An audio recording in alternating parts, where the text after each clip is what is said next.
So, discernment, with lots of mention of consolation and desolation, very relevant to our topic. One of my favourite films is Chariots of Fire. There's a scene in that film that I've often showed where Eric Liddell, who is a Christian missionary who spent time in China and will go back to China, and also an athlete, a rugby player and a sprinter, and will participate in the Olympics at the turn of last century, is speaking to his sister, who is worried that he's spending far too much time running and not enough praying and being in church. And he takes her for a walk up a hill, and he says to her a most wonderful line: God made me for a purpose, for China, but he also made me fast. And when I run, I feel his pleasure. For me, that captures something that is right at the heart of what we mean by discernment. Something about getting in touch with your deepest desire, your deepest inclination, that is also at the same time something of what God is desiring for you and in you and from you. So Eric Liddell's desire was also God's desire, and he was in touch with this coming together of wills, of desires, of delights. He was in touch with it because he was the sort of person who paid attention and was aware and prayed. This also reminds me of Jesus's parable of the kingdom of God being like treasure hidden in a field, where the field is the person, or the person's heart, or their soul, and the treasure is that deep desire that is also God's desire for them. What is discernment?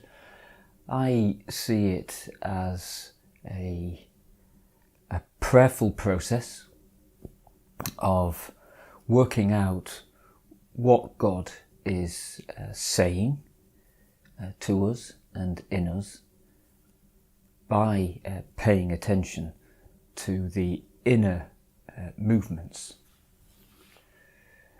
saying to us and sometimes also asking of us. So therefore it is related to calling, to vocation, and to that fine-tuning discernment of vocation within a vocation. Discernment is helpful to us in the making of good choices between good options. We don't really need discernment to decide good from bad. We need formed conscience for that. Discernment is particularly important when we're choosing between different goods, competing good things. Perhaps the person who is most associated with discernment or spiritual discernment is somebody called Ignatius of Loyola, Saint Ignatius of Loyola, if you do saints. A man who lived in northern Spain in the early 16th century. And often it's his own story, his life story, which is used to exemplify different aspects of discernment. And I'll just give you one example of that. So without going into the details, Ignatius spent several months not at all well on a bed while a very badly broken leg healed. The best part of a year.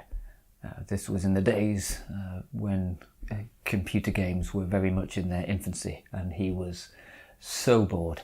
He would spend his time daydreaming and he daydreamt about the kind of things he would do when he was better, which were just the kind of things he had done before this terrible break of his leg. So acts of chivalry that would impress the guys and woo the women. He enjoyed the daydreams and would spend hours lost in them.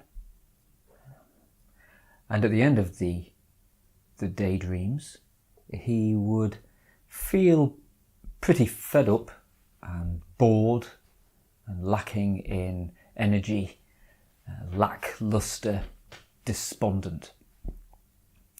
He thought nothing of it. The boredom continued, and he asked if there were any books in the house where he was living. Well, there were only two, and they were both religious.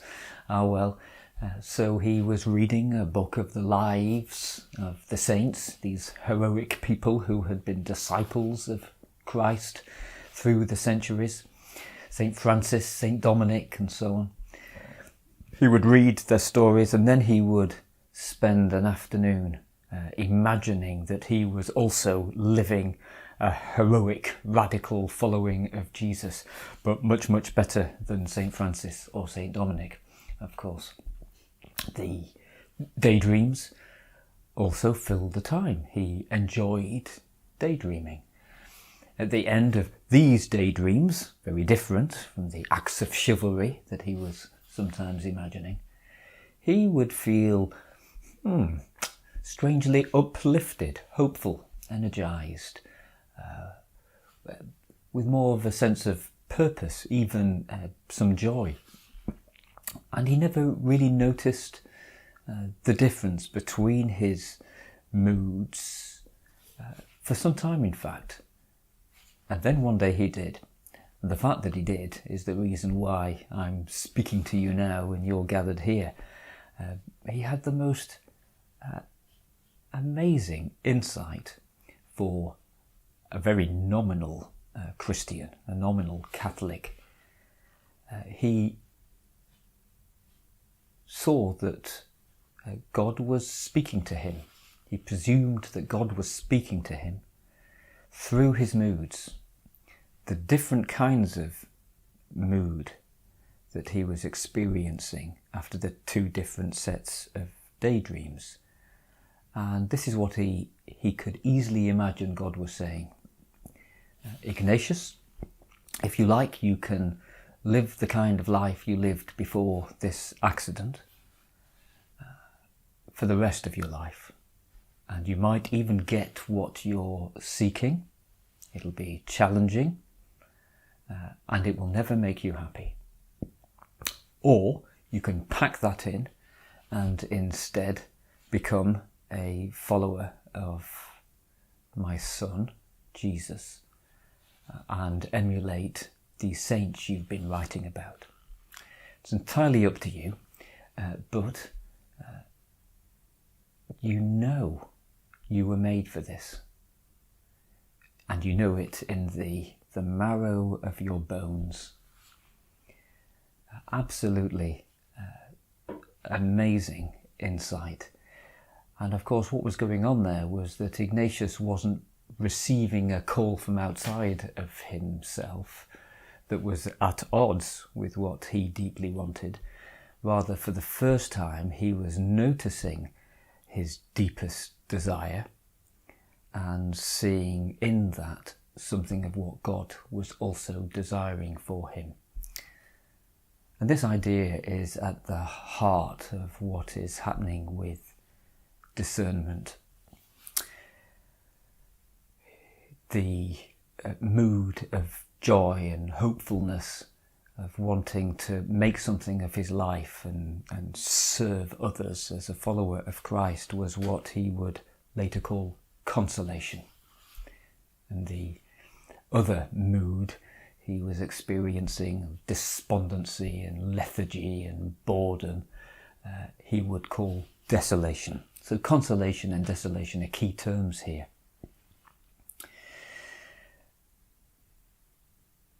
We can use the insight that Ignatius had for our own purposes today, we can discover more about how we are being called, what our vocation is, by looking within ourselves at the inner movements and noticing what it is that gives us most joy, most a sense of gratitude, what inspires us to be our best selves, our most loving selves, which is also that which is most life-giving, because we were made for that.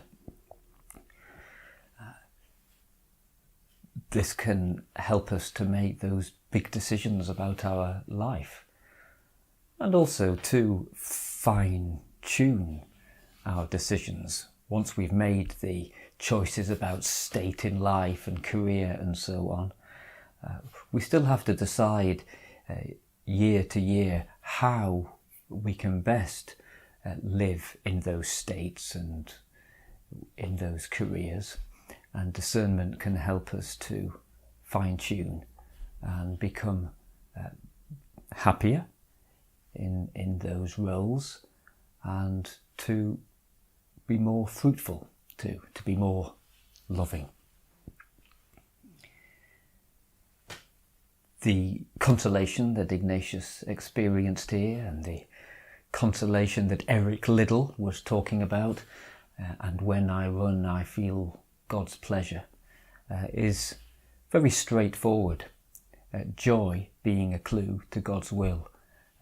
We might call it straightforward consolation or classic consolation. If you're thinking that perhaps discernment then is nothing more than if it feels good, do it, it's not that, because the quality of joy is of a much greater depth than any kind of hedonistic approach to life. And also it's a consolation which also involves an increasing love. So it sends us outward to be of service to others, to use our gifts and our deepest desires to find a way of creatively loving. Here's another example which also illustrates the point that it's no kind of hedonism. It's much deeper than that. So suppose somebody is in the workplace and they see an injustice being done.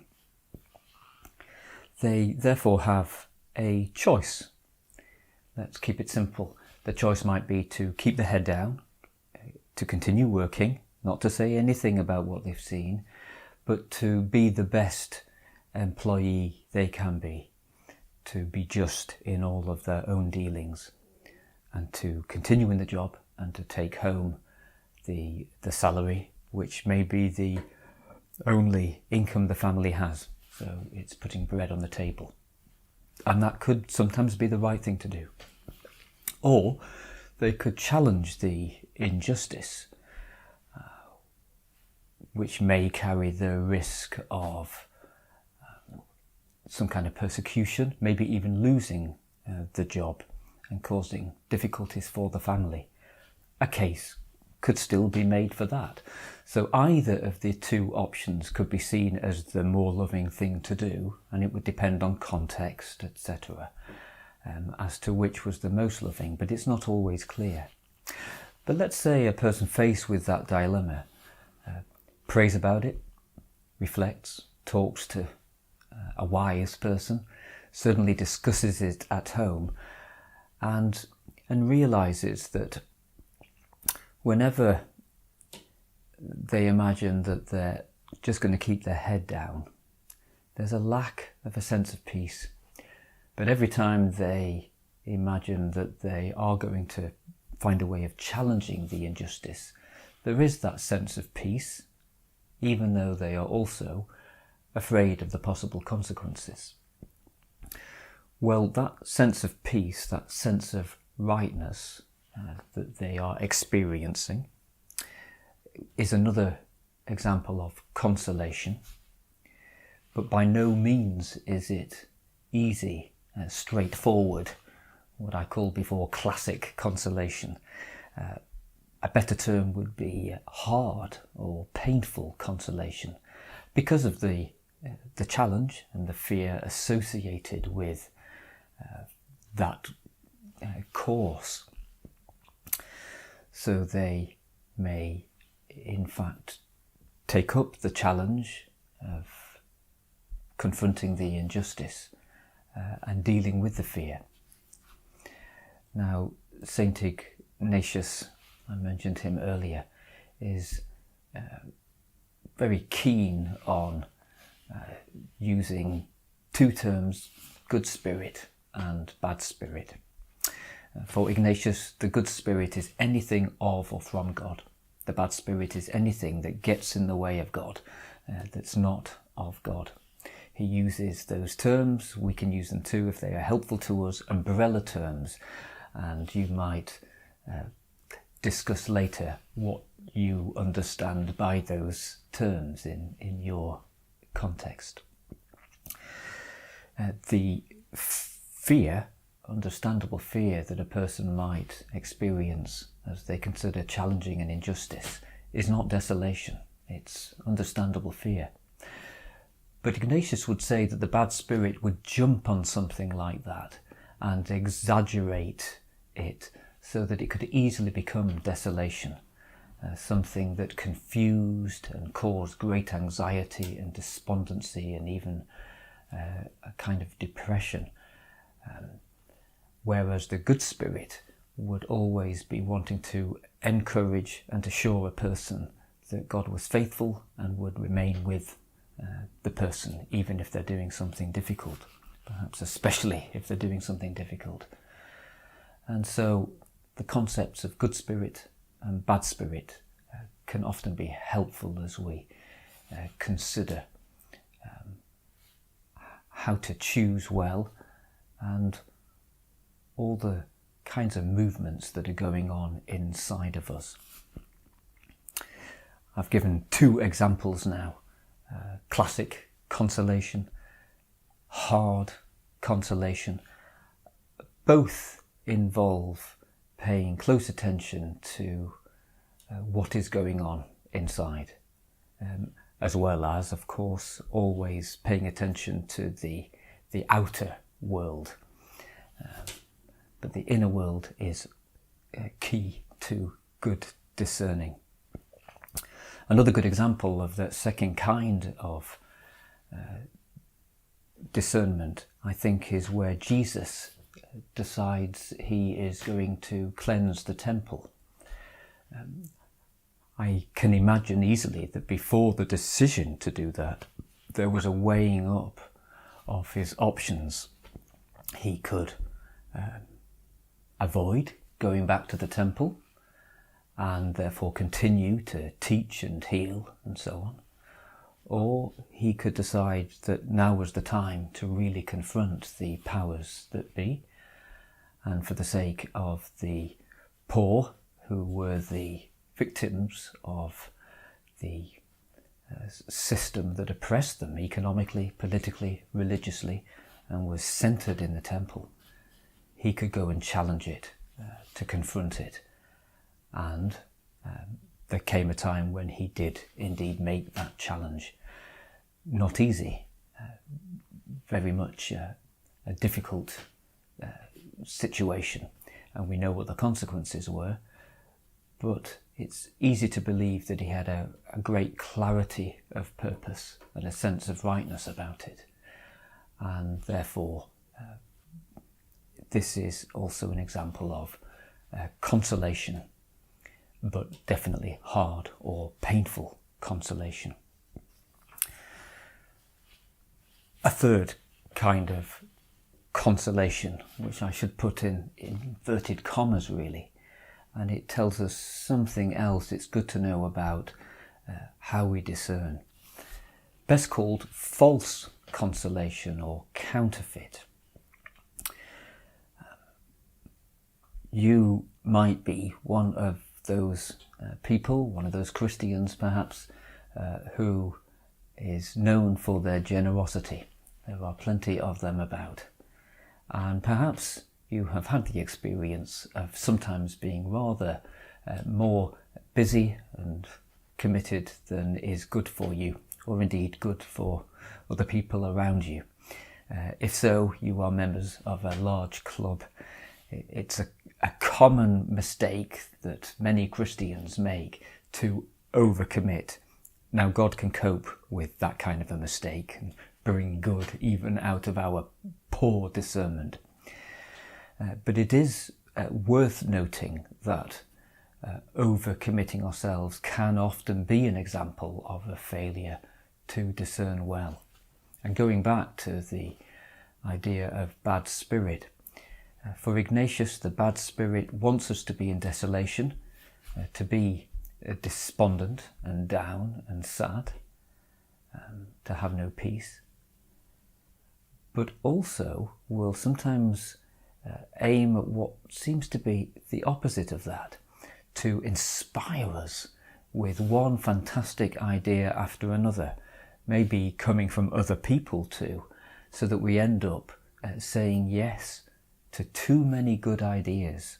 And not every good idea is God's idea for us. So the bad spirit is pretending to be an angel of light, as Saint Paul would say in his letter to the Corinthians, tricking us into doing way too much, the end of which will still be an experience of desolation when we find we've taken on way too much. And Ignatius really wants us to be able to spot that temptation too, so that we are less likely to be tempted to do too many good things. Here are 3 ways of spotting that temptation. One is you wait 10 years and look back, and if you've had 5 nervous breakdowns, it might have been the wrong thing to take on, the inspiration to not go with. Okay, better than nothing, we learn a lesson. Better still, after a month, review. You've said yes to a new commitment, you're experiencing it now, see how it's going. Are you more at peace? Is there more joy? Are you able to be more loving because of it? Or less? If the latter, then maybe you need to make some changes, maybe even turn the yes into a polite but firm no, I'm sorry, this is too much for me at the moment. So that's after a month. You can review using discernment. Notice what's going on in you as well as the effects in the outer world. If your peace is being disturbed, you have cause to really rethink this. A better way still, at the point where you are considering whether to take up this new invitation or not, this inspiration that you are quite excited about because you're generous and maybe you like being the person who always says yes, take time, pray, and do that examining of the inner movements. Notice what's going on in you. And if the inspiration does indeed seem to be very much at home in you, and it has a quality of being gentle and light and sweet, Ignatius's words, then that's a sign that perhaps this would be a good thing for you to do. Whereas if when you really pray about it and look inside, there's a sense of it not really feeling quite right, not being at home in you, that it's somehow sharp or noisy or disturbing your peace, that would be a sign that in fact God is not asking this of you at this time, and you might therefore say a tentative no on that occasion. The excitement that you maybe are feeling about the proposition does at first sight seem a little bit like consolation. There's an energy about it. We call it false consolation. 1, because it's not actually being given by God, and 2, because the the ultimate end is not going to be true and lasting joy and peace, but in fact desolation when you realise you've just taken on way too much. So there's a third kind of consolation. We've had classic consolation, hard consolation, false consolation, all kinds of movements that happen within us that we can pay attention to or ignore if we choose, or we're just too busy to notice. And all of them can help us to weigh what it is God is asking of us, that is also at the same time what deep down we were made for. So, discernment. What good news it is. It's saying that God has given us a tool for working out, not always quickly and easily, for working out over time and in the context of prayer, where God's Spirit is calling us, where we are being drawn, which courses of action are most in tune with who we were made to be. This only works if you believe in a good God, because if you have a poor image of God, it will be impossible to be able to confidently use joy and peace as ways of discerning where you're being called by that God. You'll just think God wants you to suffer in some way. So we need to believe in a good God, the God of Jesus. I think God, and I'm not the first to think this, wants us to be his children, yes, but adult children who discern well. God is not going to send an angel every time we have big decisions to make. We're invited to become mature people who discern. And if we sometimes make mistakes, yes, God can cope with our mistakes. A couple more things to say about consolation and desolation, not really related to decision making necessarily. If you're in consolation, give thanks. It's a real gift. Savour it. As God's gift, don't get proud, because it is a gift. If you're in desolation, be patient. We tend to want to change our circumstances in desolation. St. Ignatius would say, don't make any life-changing decisions in that state. Rather, hang on in there and wait for the desolation to pass. And it will pass. And when consolation returns and there's a measure of peace, then we can look again at the kinds of commitments that we have made and do our discerning. So be patient if in desolation. Remain faithful to your prayer and to those other things you're confident God is asking of you. Keep praying. Yes, in fact, whether in consolation or desolation, prayer is never wasted.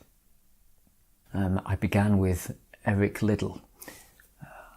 I don't think we're all called to be Olympic athletes, but perhaps we are all being invited to find the equivalent of Eric Liddell's running on the beach.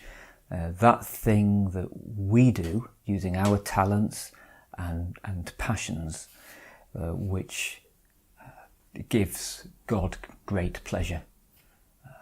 Our desire and God's desire meeting, and finding that meeting place by looking at the inner movements, or what we call discerning. Thank you.